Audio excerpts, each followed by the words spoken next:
Ma'am, tanong lang po, ano po meaning ng DOC, Chapo WPS?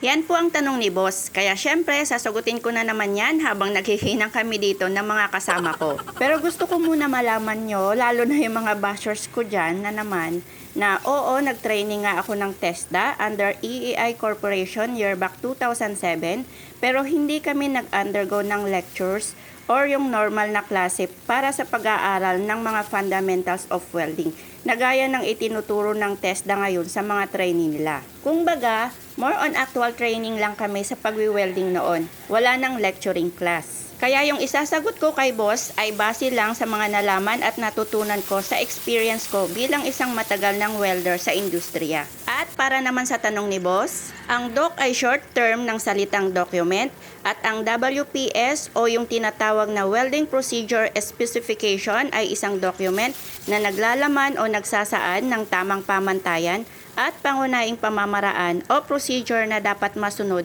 at gagawin ng welder sa paghihinang. Ito ay para maiwasan ang pagkakaroon ng mga welding defects gaya ng porosity, crack sa hinang, slugs, underfill, undercuts, at marami pang welding defects na pwedeng ma-encounter ng welder sa paghihinang. Sinusunod natin ang WPS para masiguradong makapag-produce tayo ng maayos, matibay at magandang outcome sa paghihinang. Ang isang halimbawa ng striktong pagpapatupad ng WPS ay yung ginagawa namin dyan sa video. Ang ginagawa namin dyan ay patungan ng mill stand para sa gagawin naming cold plant na project ng company. Maselan ang ginagawa namin kaya naman bantay sarado kami ng German vendor na nakatutok sa amin. Mula sa pagpili ng welders na maghihinang dyan ay piling-pili.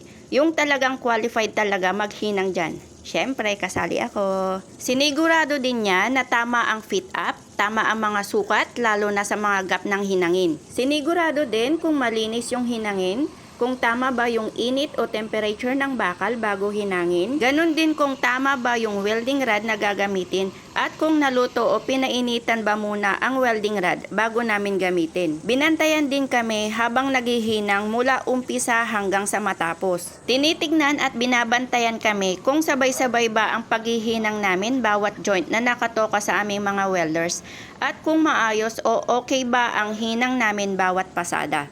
Ganyan po ang halimbawa ng pagsunod sa WPS document. So yan po ang sagot ko sa tanong ni boss. Sana kahit papaano ay tumama naman ang sagot ko sa tanong niya. At hanggang dito na lang din ang boring kong video. Thank you for watching. See you next time. Bye!